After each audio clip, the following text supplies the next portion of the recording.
तो ये क्वेश्चन हमारा असेसमेंट चैप्टर से है। हम सब ने बेसिक जो कंसेप्ट है वो पढ़े हुए हैं, फॉर्मेटिव असेसमेंट क्या है, समेटिव असेसमेंट क्या है।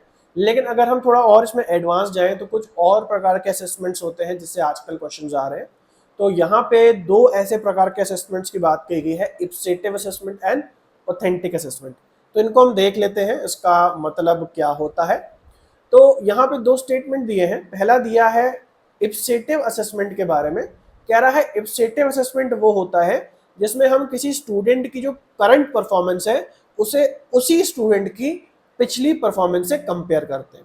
जैसे मान लीजिए कोई स्टूडेंट है, उसने किसी टेस्ट में कुछ परफॉर्म करा, कुछ महीने बाद उसका फिर से टेस्ट लिया गया। अब जो दोबारा उसका टेस्ट लिया गया उसे उसी की पिछली टेस्ट की परफॉर्मेंस से कंपेयर करके समझा जाता है कि कितनी लर्निंग हुई है या कितनी लर्निंग नहीं हुई है। तो ये बात सही है, इप्सेटिव असेसमेंट का यही मतलब होता है। दूसरा स्टेटमेंट है ऑथेंटिक असेसमेंट के बारे में।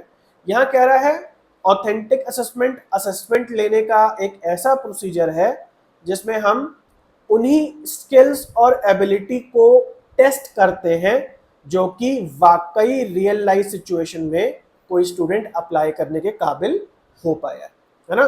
तो रियल लाइफ में यदि आप कोई स्किल यूज कर पाते हैं तो उसे अगर टेस्ट किया जाए तो वो कौन सा असेसमेंट कहलाता है, ऑथेंटिक असेसमेंट।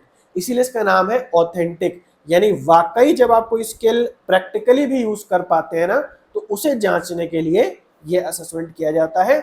और ये भी स्टेटमेंट सही है, इसका मतलब फर्स्ट ऑप्शन करेक्ट।